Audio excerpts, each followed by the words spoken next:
जय श्री कृष्णा, राधे राधे। दोस्तों, सोमवार का दिन बहुत ही खूबसूरत दिन होता है और बहुत सारे लोग शिव जी का व्रत करते हैं, सोमवार का व्रत करते हैं। लेकिन सोमवार के दिन आपको ध्यान रखना चाहिए कुछ ऐसी बातें, कुछ ऐसी गलतियां जिनको अगर आप भूल से भी कर देते हैं, जाने अनजाने में भी कर देते हैं, तो इसका बहुत बड़ा खामियाजा आपको भुगतना पड़ता है। माना जाता है भोलेनाथ नाराज हो जाते हैं। वैसे तो वो भोले भंडारी हैं, किसी की बातों का बुरा नहीं मानते और बहुत जल्द ही खुद प्रसन्न हो जाते हैं। लेकिन कुछ ऐसी बातें हैं जो भोलेनाथ को पसंद नहीं आती हैं। आज हम आपको बताएंगे वे कौन सी बातें हैं। सबसे पहले उठते ही हम क्या करते हैं? सोमवार के दिन सुबह सुबह स्नान आदि करके भगवान को याद करते हैं, भगवान से विनती करते हैं कि हमारे सारे बिगड़े काम बना दे और हमारे जीवन से मुसीबतों को दूर भगा दे। भगवान को और अधिक प्रसन्न करने के लिए हम विधि विधान से तरह तरह से पूजा पाठ अर्चना आदि जैसी चीज़ें करते हैं, ताकि हमारी सारी मनोकामनाएं जल्दी से जल्दी पूरी हो जाएं।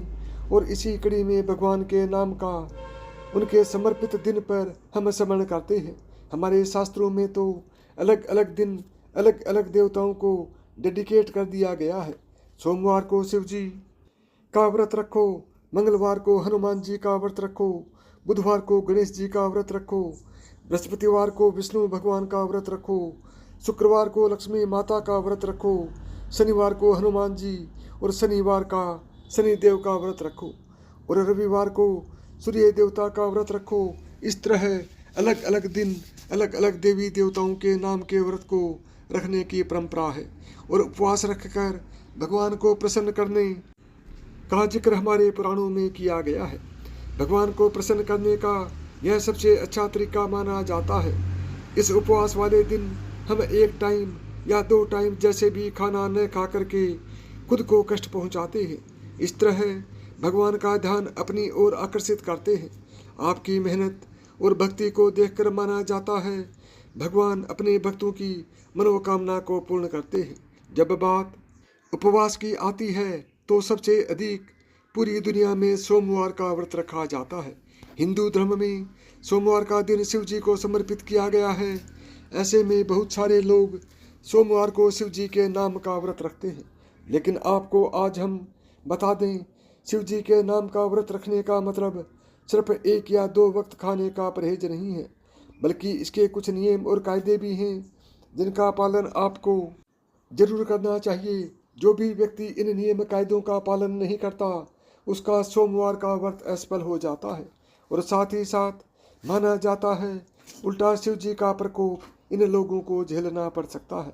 अगर आप भी शिव जी का व्रत करते हैं, सोमवार का व्रत करते हैं, शिव जी की अक्षर पूजा करते हैं, तो आपको ध्यान रखना चाहिए कि कुछ गलतियां बिल्कुल भी भूल से भी आपको नहीं करनी चाहिए। नंबर 1, सोमवार के दिन अन्न का सेवन नहीं किया जाता। ये बात सभी जानते हैं, लेकिन कई बार लोग फलाहार करते समय अनजाने में नमक का सेवन कर लेते हैं। आपकी जानकारी के लिए बता दें कि सोमवार के व्रत को रखते समय आपको दिन भर में कभी भी नमक का सेवन नहीं करना चाहिए। यहाँ तक कि आपने एक वक्त का भी उपवास रखा है और शाम को एक समय भी खाना खाते हैं, तो वो भी आपका बिना नमक वाला होना चाहिए। अगर आपको नमक की ज़्यादा ज़रूरत है तो आप थोड़े से सेंधा नमक का इस्तेमाल कर सकते हैं, लेकिन नमक को आपको भूल से भी हाथ नहीं लगाना चाहिए। नंबर 2, दूसरी चीज़ जो आपको उपवास वाले दिन ध्यान रखने वाली है कि उपवास वाले दिन आपको पूर्ण रूप से ब्रह्मचर्य का पालन करना चाहिए।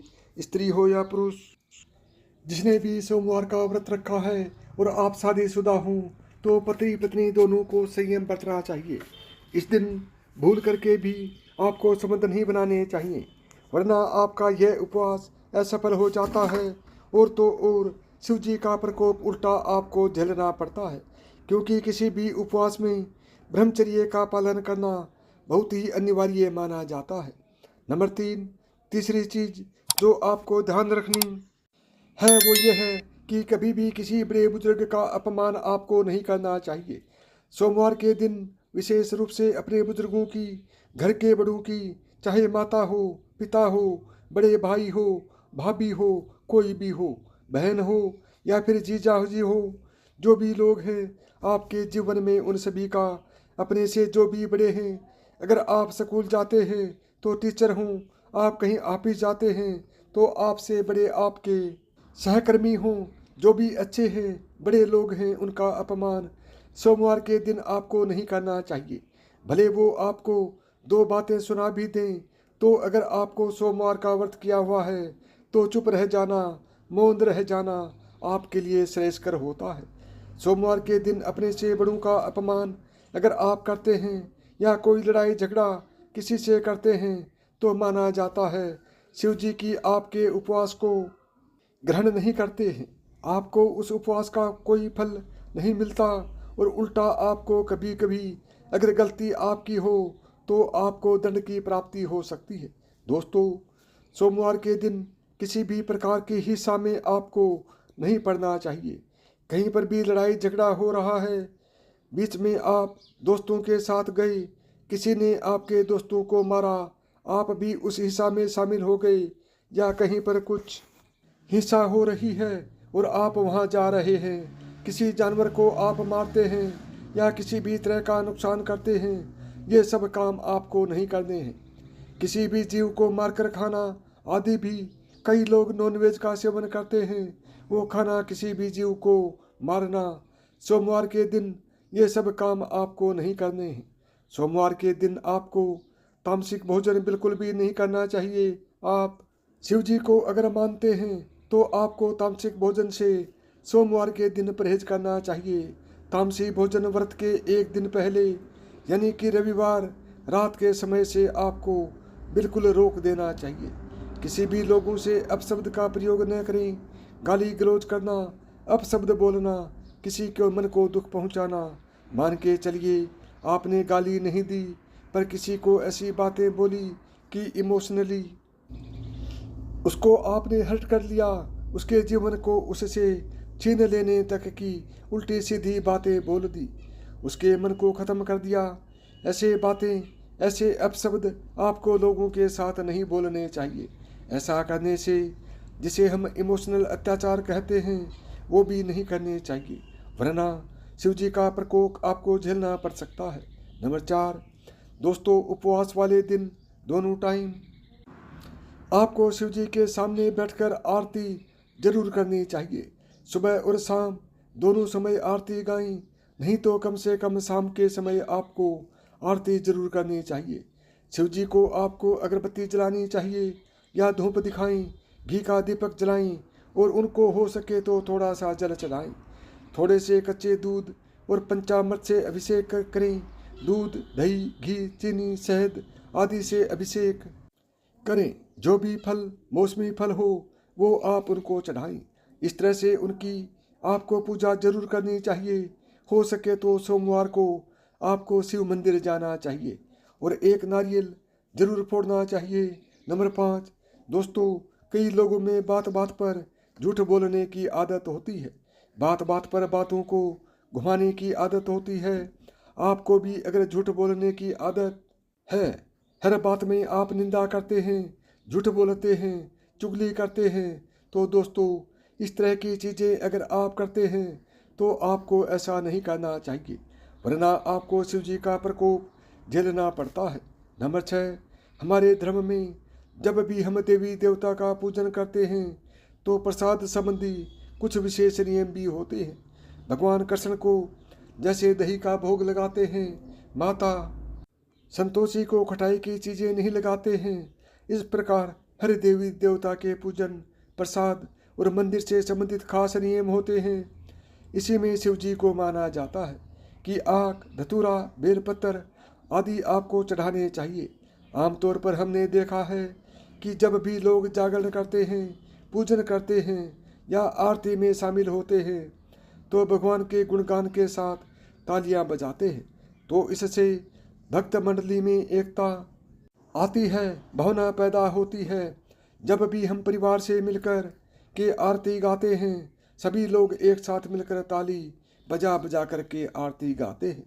माना जाता है कि तालियों की गूंज से प्रार्थना के शब्द भगवान तक जरूर पहुंचते हैं, परंतु आपको ये जानकर आश्चर्य होगा कि धार्मिक मान्यता के अनुसार भगवान शिव जी के मंदिर में ताली बजाना वर्जित माना गया है। इस मान्यता को सुनकर शायद थोड़ा आश्चर्यचकित सा लग सकता है, लेकिन ये बात बिल्कुल सच है। शिव मंदिर में खास अवसरों को छोड़कर ताली नहीं बजानी चाहिए। कहा जाता है कि भगवान शिव समाधि में लीन रहते हैं और इस दौरान वो गहरे ध्यान में होते हैं। पुरानी कथाओं में भी आता है कि शिव का ध्यान भंग करना बहुत मुश्किल कार्य रहा है और भगवान शिव ने एक बार कामदेव को भस्म कर दिया था, क्योंकि उसने शिव जी के ध्यान को भंग करने का दुस्साहस किया था। इसलिए कहा जाता है कि शिव मंदिर में शांति का माहौल रखना चाहिए। जब भी आप शिव जी के मंदिर जाएं, आप शांति से चुपचाप पूजा करें। शिव लगातार जलधारा के नीचे ध्यान लगाकर बैठे रहते हैं। उन्हें शोर शराबा बिल्कुल पसंद नहीं होता। ध्यान और समाधि लगाने से के लिए वो शमशान हो, कैलाश हो, हमेशा निर्जन स्थान पर ही रहते हैं। इसलिए कहा जाता है कि शिवलिंग के पास 3 बार आपको ताली नहीं बजानी चाहिए। ये शिव के ध्यान को भंग करने की कोशिश करते हैं और भगवान को ये बिल्कुल पसंद नहीं आता है। बेवजह शिव जी का ध्यान भंग करने से उनका क्रोध बढ़ सकता है। इसका खामियाजा जो भी व्यक्ति ऐसा कर रहा है उसको भुगतना पड़ता है। दोस्तों, माना जाता है शिव जी के साथ ही शिव जी के परिवार शिव परिवार भी नाराज होते हैं। उनके भूतगण तक रुष्ट हो सकते हैं और जब शिव जी की पूजा हो रही हो तभी आपको सिर्फ ताली, शंख, घंटी या अन्य वाद्य बजानी चाहिए। इसके अलावा शिव के मंदिर में कभी भी आपको बेकार के वाद्य आदि नहीं बजाने चाहिए। तो दोस्तों, हमने आज आपको बताया है कि शिव मंदिर में किस प्रकार से आपको क्रोध भी नहीं करना चाहिए, किसी भी तरह की तामसी व्यवहार आपको नहीं करने चाहिए, किसी से मारपीट, हिंसा आदि सभी चीज़ों से बचना चाहिए। और जिस दिन आप व्रत करते हैं, सोमवार के दिन या नहीं भी करते हैं और आप शिव भक्त हैं, तो आप इन बातों का जरूर ध्यान रखना चाहिए। यदि आपको मेरी बताई हुई बातें पसंद आई हों तो वीडियो को लाइक करें, ज़्यादा से ज़्यादा दोस्तों में शेयर करें। यदि चैनल पर पहली बार आए हैं या चैनल को अभी तक सब्सक्राइब नहीं किया है तो चैनल को सब्सक्राइब करें, ऑल बटन को दबाएं, ताकि मेरे आने वाले प्रत्येक वीडियो का नोटिफिकेशन आपको सबसे पहले मिले।